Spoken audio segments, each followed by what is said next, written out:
Welcome to Voices of the Community, which explores critical issues facing Northern California communities. We introduce you to the voices of community thought leaders and changemakers who are working on solutions that face our fellow individual community members, neighborhoods, cities, and our region. This is George Koster, your host. This episode is part of our series exploring COVID-19's impact on nonprofits and small businesses in the San Francisco Bay Area. Back in April of 2020, when we decided to create this ongoing series on COVID-19's impact, first on nonprofits and then on small businesses in the San Francisco Bay Area, we, like you, had no idea how long the pandemic would go on and what the health and economic impact would be in our community. With vaccinations increasing, COVID-19 cases and deaths decreasing, we're now moving into the summer of 2021 with the reopening of the economy and all of the uncertainty of our ever-changing indoor and outdoor, vaccinated and unvaccinated protocols, and the politics that will drive how we all come back together as a unified or fractured community. We will continue to shine a spotlight on the nonprofits and small businesses that make up the fabric of our community, along with the founders and staff who are struggling to deal with the impact of the COVID-19 pandemic on their operations, services, and sustainability until we can all get to the other side of the pandemic. Along the way, we will also share with you all the amazing solutions that our nonprofits, small businesses, foundations, and government leaders are working on to help us all get to the other side of the pandemic and come together to rebuild our communities with more economic, social, and environmental equality. We did some surveys that really helped to build our case making of the impact of what COVID did. We released that with the Otis report that they do annually on the creative economy. And one of the things that showed was that many people were considering leaving the industry. And we ended up getting quoted in the New York Times about how if we do not address this potential deficit in this pipeline of creation of new workers, we could be facing a cultural depression in California. And that's part of where I think things like the California Creative Workforce Act and this level of investment is so critical for us to really emerge and be that state of creativity. This is the Executive Director of Californians for the Arts, Julie Baker. Julie shares with us how the COVID-19 pandemic is impacting our creative economy and its workforce, as well as how Californians for the Arts is working with arts organizations and the state government to support the recovery of the creative economy. I'm joined remotely by the Executive Director of Californians for the Arts, Julie Baker. Thanks for being here, Julie. Thanks, George. It's a pleasure to be here. So I think it would be really helpful for the audience if you can provide an overview of what is Californians for the Arts and what are your programs. My pleasure. So Californians for the Arts is the statewide arts, culture, and creative industries advocacy organization. And so we work to increase awareness of the impact of this industry and this workforce on California's economic recovery, in this case, since COVID-19, as well as social impact, our impact on every community in California, and really not only engaging and educating policymakers in the public realm, but also to give tools and the resources for all folks in the arts and creative sector to become advocates for our industry and for our workforce. And then just to kind of follow up, could you kind of share some of the main topics that Californians for the Arts are working on? I know a big piece most recently has been the budget, because now California has massive amounts of windfall between taxes in its usual form as well as the feds. So Californians for the Arts has been really pushing to lobby the state legislature for more funds for arts. And then some of the other pieces I thought were really great was your policy work around California Artist Corps, the whole idea of Artist Corps, or what I like to call Back to the Future, which is our national theater effort from the Great Depression, the New Deal. Right. Well, let me also clarify, I'm the executive director of two organizations. So Californians for the Arts is sort of the public awareness side, the education, the building of the toolkits and the resources, media campaigns, all of those things. And then California Arts Advocates is our direct lobbying organization. And that is actually a C4 where we have a lobbyist and we work to influence legislation and budgets and so on. So on the Californians for the Arts side, what we do is really to, like I said, we built a media campaign campaign around this. We build toolkits and advocacy resources. And we do a lot of programs like regional conversations where we gather people across 9 different regions in California to really understand what are the field's priorities. Because our policy development, it should only be in response and recognition of what the field's needs are. We have an amazing board of 26 people across California who also inform that, but those regional conversations are really critical to that. As you can imagine, COVID-19 has been severely impactful for our sector. As you said at the top of the hour, it's been 14 months of being shut down. We've had incredible people doing work to pivot and to do everything to continue to provide the benefits that arts and culture bring into our lives. And I'm so grateful for all of those content creators out there that have been providing that mental health benefits that we've all been needing during this time period. But we also know that's near impossible to earn revenue. So essentially for 14 months, our sector has been without revenue. And what has also happened, as you are quite aware, is that the individual arts workers are unemployed.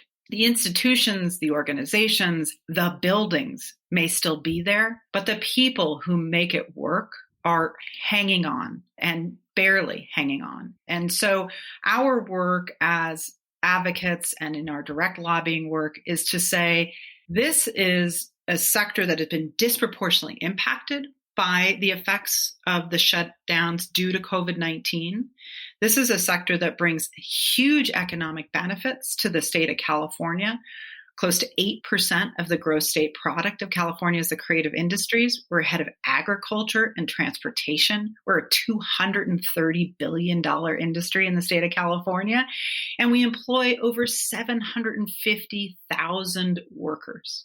And so our job is to continually say, this is something that needs to be taken seriously, and every aspect of that ecosystem needs to be supported. And that ecosystem is everything from the individual artist and the arts teachers and the directors and the lighting people and all the aspects of what are the ancillary businesses that support it, the caterers and the porta potties and all the other aspects of the business on up to the Live Nations and the Sonys. So it's like this entire, spectrum of everything in between. And our job is to be the experts and explain that to policymakers and lawmakers so they start to go, oh, wait, this needs to be taken seriously. So that's number one. Now we're in a place, as you said, budget surplus plus $26 billion coming from the American Rescue Plan from the federal government. And California is poised with an opportunity, unprecedented opportunity, once in a generation to actually make a significant investment in this industry. And so we're really working hard to make that case. And we've joined in coalition with NIVA California, which is the National Independent Venues Association. That is a new organization that kind of came together in this last year of independent venues, both for-profit and nonprofits, mom and pop shops who have been shut down for 14 months without an ability to earn revenue, and the California Association of Museums.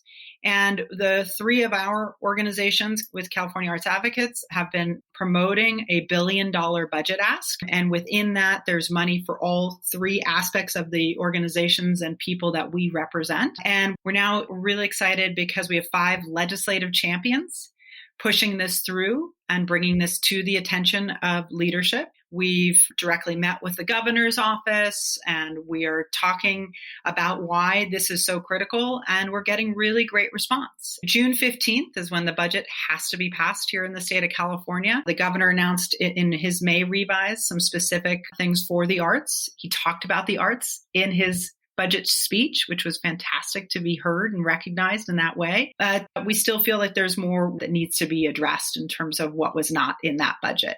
So we continue to push for that, and we're hopeful. And we ask people who are supportive of the investment to recover this sector and to build back sustainability and to build equity into this sector to support us in our $1 billion ask.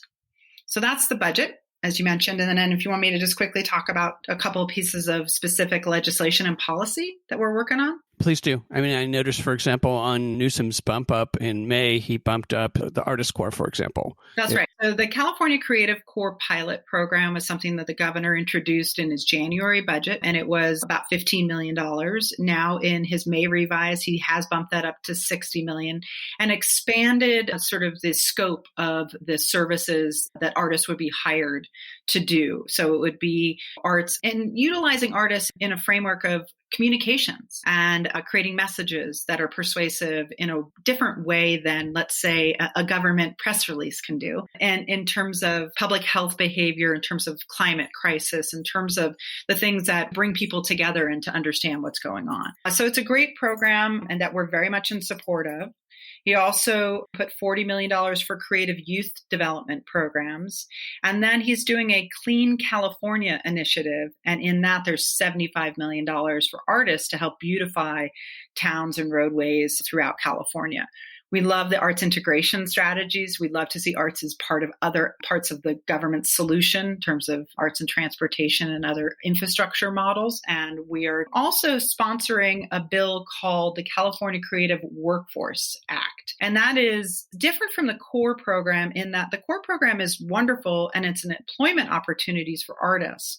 But workforce development is really creating a new pipeline for people to come into the industry. And this bill that is authored by Senator Allen from Santa Monica is something we are really excited about because we think it's the first of the kind in its nation. We haven't seen anything else as specific to a workforce development program specifically to get people into the creative industries with an emphasis on communities that have not had the resources or the access to these types of opportunities to make sure that we see diversity in our sector. So I think it's a really exciting bill, Senate Bill 628. We were excited last week when it got through appropriations and it goes to the Senate floor soon. There's another bill too that we are very pleased to support, which is Senate Bill 805 that's been authored by Senator Susan Rubio. And this is really a very innovative solution to the impact of AB 5, Assembly Bill 5, which changed employment laws in the state of California where it made it very difficult for people to hire independent contractors, which we know, of course, many, especially small theater organizations, small performing arts organizations, hire the majority of their people as independent contractors. This bill made it very difficult to do that, AB 5. So Senate Bill 805 is trying to come up with a solution that gets us to a place where we can pay people in our industry at least minimum wage, but in a subsidized fashion from the state to help create a payroll and a paymaster system because so many of our small budget arts organizations want to pay people appropriately for the work and the labor that they're doing, but we simply don't have the capitalization. And so this is a solution to get to a place where we say, these workers are essential, these workers are important, and these workers are providing enough value that we are going to support this aspect of the kind of incubator part of the arts ecosystem to bring people into the industry. So it's very exciting to see these bills coming through. So Julie, folks who are listening to the show, how can they support your efforts to get these bills passed and to get the budget kind of directed in a way to help our creative economy? Thanks, George. So here we are, we're right now sitting close to the end of May. The California budget has to be signed by June 15th. So right now we're in the last 3 weeks of these advocacy pushes. We ask you to sign up for our e-blasts or follow us on Twitter, Facebook, Instagram under our Californians for the Arts name, at CA for the Arts on Instagram and Twitter, and californiansforthearts.org as our website. And there you can see on the front page on the bottom right, you'll see a way to sign up for our email list. And then you'll start to get our emails, which will alert you to what are the actions that you can take. And that will be in the form of signing on to letters. For example, our $1 billion budget ask has over 500 arts organizations, businesses, mayors, Mayor Eric Garcetti from Los Angeles just supported the $1 billion ask. Mayor Libby Schaaf from Oakland and Mayors Todd Gloria from San Diego are in support of it. The California Travel Association, understanding the relationship of the recovery of tourism to arts and culture, has signed on to our $1 billion ask.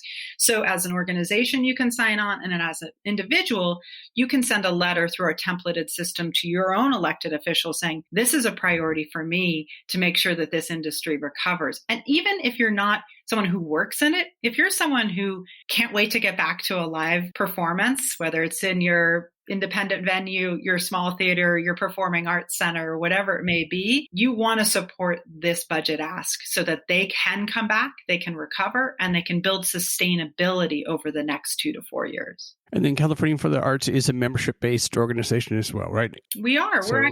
We are one of the small budget nonprofit arts organizations ourselves. We are hopefully growing. I was the first full-time staff person hired in this organization in the last 2 years. We've only recently become a staffed organization, and we are growing, and we are growing because of membership and foundation support and grants.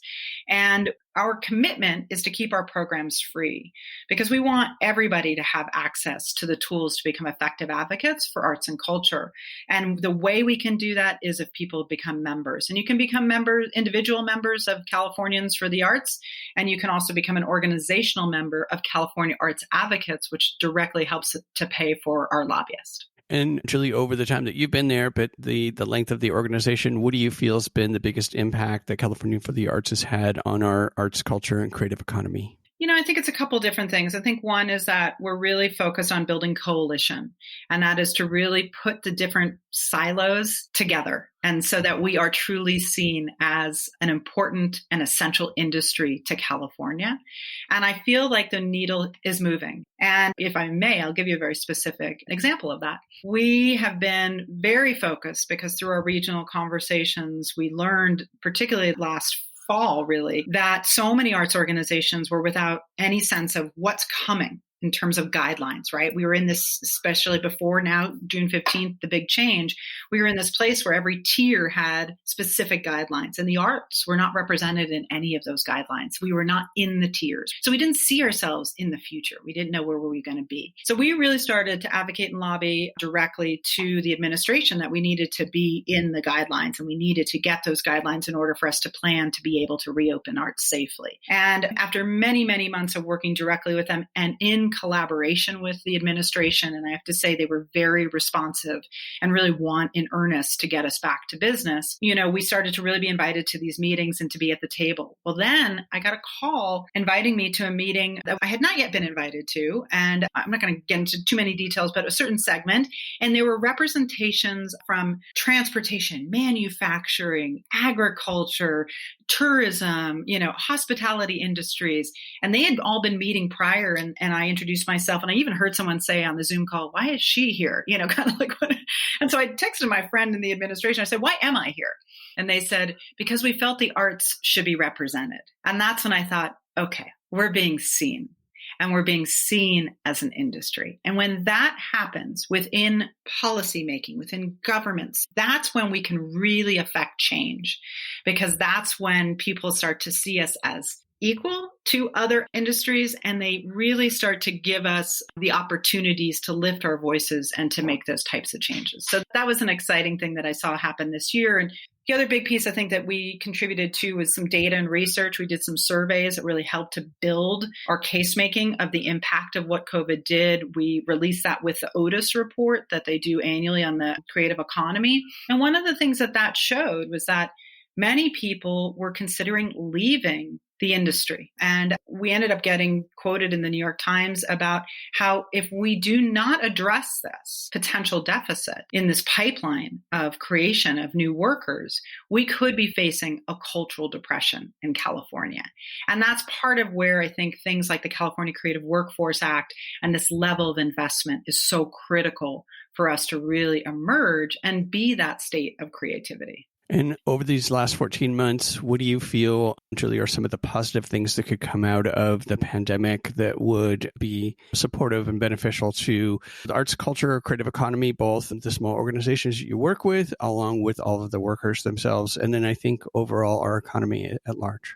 If you look at silver linings, I think probably the biggest silver lining, I think, is that for those of us inside arts advocacy or inside the industry, we've always said arts are essential. We believe that. But it wasn't until people were without it for these last 14 months that I think everyone started to say, that really is essential. not just to our local economies, and every community, rural, inner city, and urban alike, needs arts and culture. But it was also for our soul. And Josefina Lopez, who's the author of Real Women Have Curves, recently she just said, arts are essential workers for the soul or something like that. And I was just like, yeah, that's right. That's it. And so, I think that that's been the silver lining in that. I think that there's finally broad recognition that we need the arts. Secondly, I think there was also a reckoning inside of the arts sector, both a racial reckoning in terms of seeing where's the disproportionate impact happening, who has not been traditionally getting the resources, getting the leadership positions.